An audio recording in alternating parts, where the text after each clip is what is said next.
entrez, nous vous attendions. Nous savons que vous regardez cette vidéo sur notre site web ou notre chaîne YouTube parce que vous voulez connaître les étapes exactes pour obtenir une apostille pour ce type de document aussi rapidement et facilement que possible. Alors attachez votre ceinture, c'est parti. Bonjour. Si vous regardez cette vidéo, vous cherchez probablement à savoir comment accélérer l'apostille d'une copie de visa, considérée comme non enregistrable par le secrétaire d'État du Texas. Quel en sera le coût? Quels sont les délais actuels de traitement? Et quelles sont exactement les étapes à suivre pour passer la commande d'apostille du Texas avec nous? Tout d'abord, tous les documents classés comme non enregistrables par le secrétaire d'État du Texas, comme une copie de visa, ne peuvent pas nous être envoyés par email ou par fax de votre part. Pour apostiller, mais il existe une exception que nous verrons bientôt. Vous devez soit nous envoyer par courrier, soit nous déposer l'affidavit certifié original avec signature manuscrite. Envoyez la copie de votre visa à notre bureau d'Austin au Texas. Puis, les documents non enregistrables doivent être signés à l'encre. Notariés par un notaire public du Texas. Vous ne pouvez pas utiliser un notaire d'un autre État ou pays. Vous devez faire appel à un notaire du Texas. Ensuite, vous, un avocat ou notaire texan, doit joindre à votre document ce texte de reconnaissance ou d'attestation rédigé par celui-ci. Donc, pour tout visa, et il s'agit d'un visa américain, mais peu importe en réalité le type de visa que vous avez, comme nous l'indiquons ici, il peut s'agir de n'importe quel visa de n'importe quel pays. Et vous devez en faire une photocopie couleur. Et vous ne pouvez pas faire apostiller un visa quel qu'il soit. Tout ce que vous pouvez obtenir, c'est une copie, une photocopie d'un visa accompagnée d'une copie certifiée d'un affidavit que vous signerez, ce que je vais vous expliquer et vous montrer. C'est la seule chose que vous pouvez légalement faire apostiller aux États-Unis.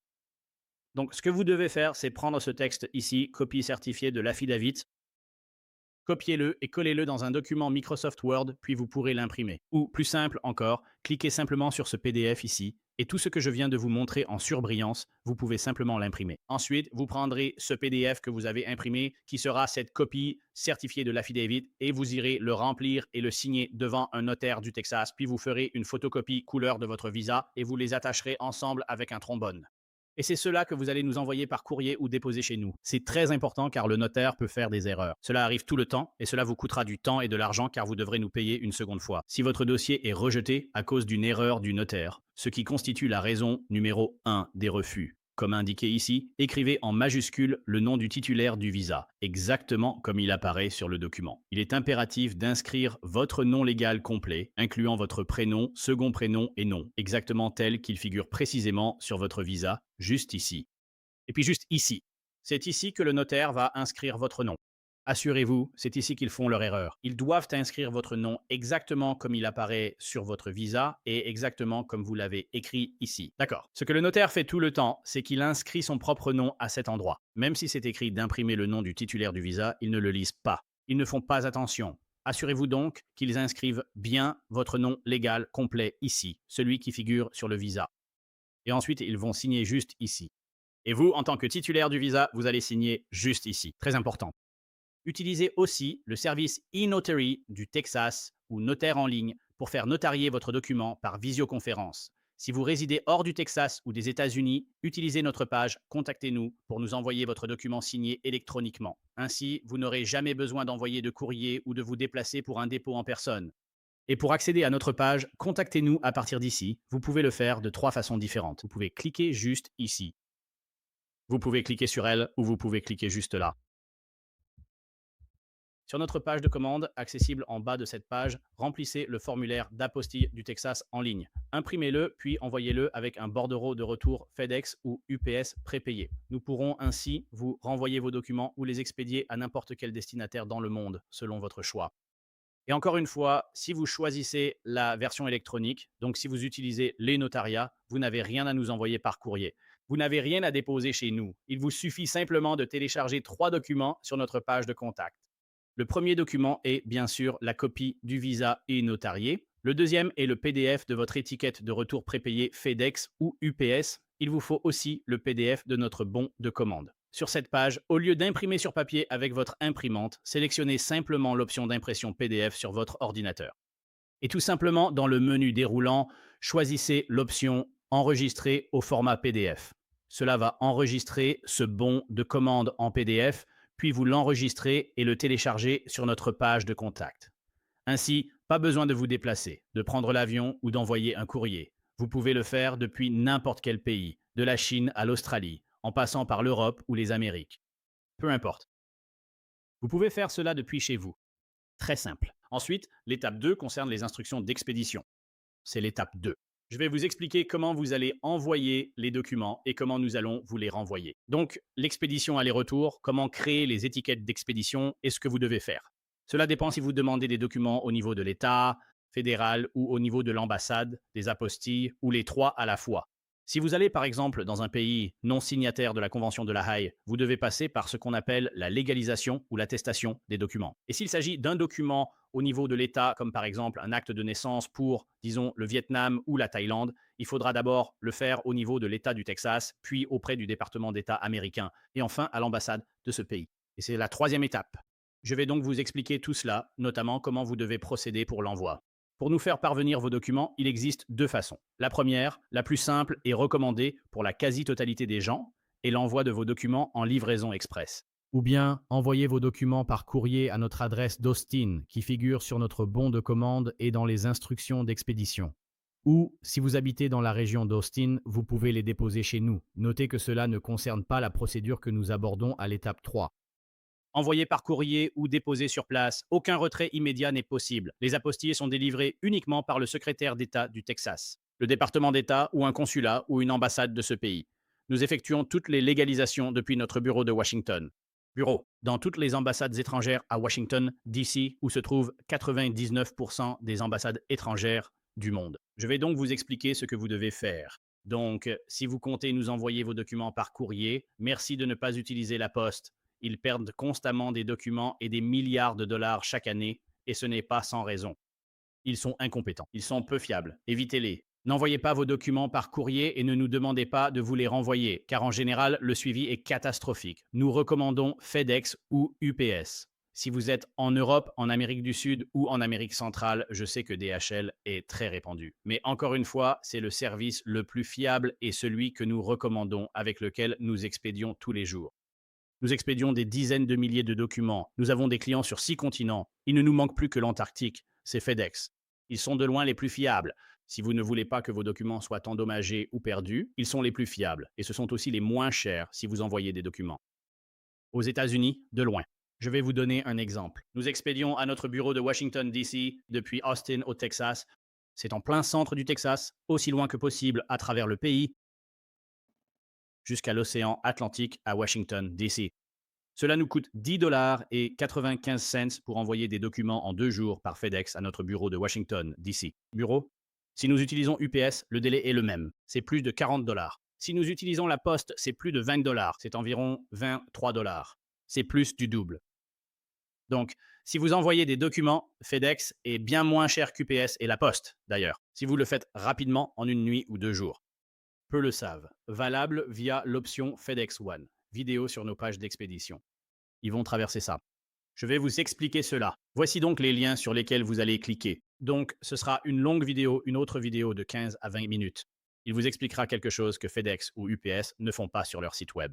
Nous avons des captures d'écran et une vidéo qui explique étape par étape, à l'aide de ces captures, comment créer une étiquette de retour prépayée sur fedex.com ou ups.com depuis n'importe où dans le monde. Peu importe où vous vivez, allez simplement en ligne pour créer une étiquette prépayée, l'imprimer et nous l'envoyer. Ou téléchargez-la et envoyez-nous le PDF par email. Nous n'acceptons que le format PDF, pas d'autre type d'étiquette. Dans un Word, GIF ou JPEG, peu importe le format, utilisez le PDF original fourni par UPS ou FedEx lors de sa création. Cliquez sur ces liens ici et vous verrez. Ils vous montreront une vidéo et des captures d'écran pour vous expliquer comment faire cela où que vous soyez. Et si vous expédiez à l'international, vous devrez généralement remplir une facture ou un reçu de douane officiel. Un reçu de douane que vous devez remplir. Vous cliquez sur ceci, celui-ci pour FedEx et celui-là pour UPS. Et nous avons déjà un modèle pré-rempli pour vous, il vous suffit de le compléter. Ensuite, signez votre nom et indiquez la date dessus. C'est tout, c'est déjà fait pour vous. Encore une fois, selon le pays, ils n'en ont normalement pas besoin, mais nous le faisons toujours au cas où, donc nous vous disons de le faire. Pour un envoi international, pour expédier votre document des États-Unis. Par exemple, le Mexique s'en moque, mais vous pouvez le faire quand même s'ils n'aiment pas trop FedEx. Mais dans la plupart des autres pays du monde, pour passer la douane, vous devrez vous assurer d'avoir cela. D'accord? Et puis, il y a aussi un autre point extrêmement important. Il ne vous est pas possible d'inscrire notre nom sur l'étiquette d'expédition. Permettez-moi de me répéter encore une fois, vous ne pouvez inscrire notre nom, numéro de téléphone ou adresse nulle part sur votre envoi. L'envoi retour concerne le renvoi de votre document apostillé. Souhaitez-vous son expédition vers vous, un cabinet d'avocats à l'étranger, un ami, un proche, un collègue, une société ou un organisme public? Où que vous souhaitiez que nous l'envoyions, c'est vous qui créez une étiquette d'expédition prépayée. D'accord? Vous êtes l'importateur et vous êtes l'expéditeur. N'y mettez pas notre nom, sinon à la douane on sera taxé. Ça nous coûte déjà des centaines de dollars. Ce n'est pas à nous, ça ne nous appartient pas. Donc nous ne renverrons pas vos documents si vous mettez notre nom dessus. C'est comme une enveloppe envoyée aux États-Unis avec l'adresse en haut à gauche. Vous mettez l'expéditeur de retour, c'est-à-dire que si l'adresse à laquelle vous l'envoyez est incorrecte, et que la poste ne peut pas la livrer, ils vont vous renvoyer ce courrier. C'est ce que nous demandons. Vous ne pouvez simplement pas mettre notre adresse dessus. Vous devez mettre n'importe quelle adresse, peu importe laquelle. Mettez celle d'amis, collègues ou entreprises, peu importe. Vous ne pouvez simplement pas mettre nos informations dessus. Utilisez simplement vos coordonnées. Mettez votre adresse en expéditeur et destinataire. Donc par exemple, vous l'expédiez. Vous voulez qu'il soit renvoyé en Europe. Si vous avez un ami ou un proche aux États-Unis, utilisez leur adresse. Encore une fois, ceci n'est valable que si votre colis vous est retourné. Ils ont besoin d'une adresse pour vous le renvoyer. En cas de passage en douane, une adresse de facturation est nécessaire pour les frais impayés. Mais peu importe, vous ne pouvez simplement pas utiliser notre adresse. C'est tout. Et encore une fois, pour les deux cas, vous cliquez ici, nous allons expliquer ce que cela signifie et comment le faire. Chez FedEx ou UPS en ligne, ils demanderont l'origine de l'envoi. Vous ne pouvez pas y inscrire notre adresse ou notre numéro de téléphone. C'est simple, des gens le font tous les jours. On dit que c'est infaisable. Pourtant, c'est possible. Vous vous y prenez mal. Suivez-nous, faites-le en ligne. Évitez de faire ça chez FedEx ou UPS, car ils ne savent souvent pas de quoi ils parlent. Faites-le simplement en ligne. Nous le faisons tous les jours, depuis tous les pays du monde. Vous pouvez créer l'étiquette en ligne sans utiliser notre adresse. Parce que, encore une fois, c'est vous qui créez l'étiquette en ligne et qui la payez, pas nous. Nous faisons simplement le dépôt chez FedEx, UPS ou DHL pour vous. Donc, vous ne pouvez pas mettre notre adresse, car alors, techniquement, aux yeux de FedEx, UPS ou DHL, nous serions considérés comme l'importateur. Nous serions l'expéditeur. Toute la responsabilité légale retombe sur notre entreprise et nous ne pouvons pas, selon notre politique interne, accepter cela. Donc, n'utilisez pas notre adresse sur les étiquettes. C'est crucial car nous n'expédierons rien, c'est catégorique. Nous ne le renverrons pas. Nous vous contacterons pour une nouvelle étiquette d'expédition. Pour l'international, notre adresse et notre numéro ne doivent pas figurer sur le colis. S'il s'agit d'un envoi international, nous ne le renverrons pas. C'est donc très important. Pour éviter tout retard inutile, envoyez-nous rapidement une étiquette conforme. Suivez bien ces instructions. N'inscrivez ni notre nom, ni notre adresse, ni notre numéro de téléphone sur l'étiquette prépayée. Voilà donc l'essentiel de ce qu'il faut savoir pour votre expédition. Encore une fois, c'est très simple. Dites-nous simplement encore une fois si vous allez déposer des documents chez nous.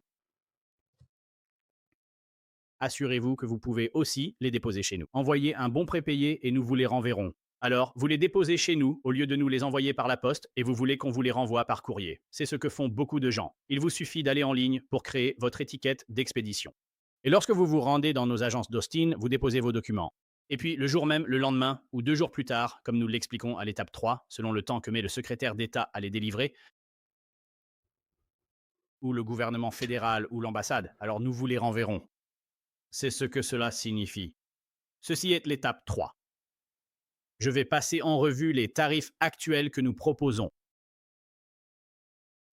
Et si vous comptez nous déposer des documents ainsi que nos délais de traitement à la date d'aujourd'hui, le 30 novembre 2025. Alors, comment faire? Si vous allez nous déposer des documents, ce que vous devez faire, c'est vous allez devoir imprimer notre formulaire de commande que vous remplissez en ligne sur lequel vous allez cliquer juste ici en bas.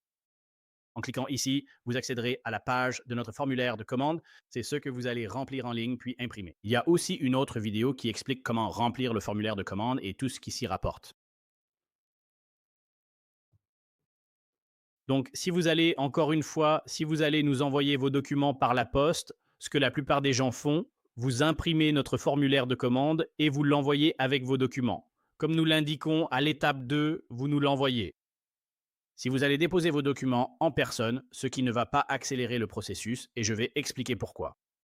Si vous allez déposer vos documents dans notre bureau d'Austin, qui est le seul emplacement, pas Houston, pas Dallas, vous ne pouvez déposer vos documents que dans notre bureau d'Austin. Donc, si vous habitez dans la région d'Austin, vous devez imprimer notre formulaire de commande et l'apporter avec vos documents. Et maintenant, je vais vous expliquer nos horaires de dépôt. Donc, pour le service le jour même, nous déposons vos documents juridiques auprès du secrétaire d'État du Texas si nous les recevons avant midi, heure normale du centre, du lundi au vendredi, hors jours fériés fédéraux ou d'État. Tant que le secrétaire d'État est ouvert, et en fait, il ferme plus souvent que les seuls jours fériés, comme pour le 4 juillet cette année, ils ont fermé le lundi suivant. Ce n'était pas un jour férié fédéral. Et ils ont fermé cette semaine, mercredi, avant Thanksgiving, et ce n'était pas un jour férié fédéral. Ou le Black Friday, ils ferment aussi. Pas férié au fédéral, mais ils font le pont. Fermeture de 3 jours cette semaine. Ils ont annoncé fermer 3 jours pour Noël, y compris la veille, bien que ce ne soit pas un jour férié fédéral. Pendant cette fermeture, nous ne pourrons pas enregistrer vos documents. Gardez cela à l'esprit. Concernant les délais de traitement, aucune entreprise ne peut déposer vos documents si le secrétaire d'État est fermé. Soyons clairs là-dessus. Donc, si nous recevons vos documents avant midi, heure normale du centre, du lundi au vendredi, lorsqu'ils sont ouverts, nous garantissons. Si nous les recevons avant midi, nous les déposerons auprès de l'État du Texas. Ensuite, en fonction de leur délai de traitement, cela change. Nous ne contrôlons pas cela. Aucune entreprise, aucune personne ne contrôle la rapidité avec laquelle ils vont traiter les dossiers. À l'heure actuelle, et nous modifions cela chaque mois, comme en ce moment, dans quelques heures, cela va passer à décembre 2025. Donc, si vous regardez cette vidéo dans le futur, en 2026 ou 2027, oubliez ce que vous voyez dans cette vidéo. Ce qui compte, c'est ce qui est indiqué sur cette page, juste ici, c'est le délai de traitement actuel pour le secrétaire d'État. Et je vais passer en revue cela avec nos exemples. Donc, à l'heure actuelle, en novembre 2025, il faut entre 0 et 2 jours ouvrables au secrétaire d'État pour délivrer des apostilles sur les documents. Et je vais expliquer ce que signifie 0 jours. D'accord. Donc, nous allons donner quelques scénarios ici. Donc, si nous recevons vos documents par courrier ou dépôt avant midi, heure centrale, nous allons déposer vos documents. Ensuite, c'est possible, mais pas probable. Le secrétaire d'État pourrait délivrer votre apostille le jour même. Donc, le jour même signifie 0, c'est-à-dire que nous allons recevoir votre document à ou avant midi ce jour-là. Nous allons le déposer ce jour-là et ils peuvent l'émettre le même jour. Et nous allons vous le renvoyer par courrier le jour même. C'est ce qu'on appelle 0 jour. Ou bien il peut leur falloir jusqu'à 2 jours ouvrables après notre dépôt pour vous le délivrer. D'accord. Je vais donc expliquer nos exemples ici. Donc, scénario 1. Nous recevons vos documents avant ou à notre heure limite de midi, heure centrale, un lundi. Et ensuite, nous le déposons le même jour. Le secrétaire d'État va soit délivrer une apostille sur vos documents le jour même, ce qui correspond à 0 jour. Le jour ouvrable suivant, il pourrait le faire, ce qui fait 1 jour ou 2 jours ouvrables.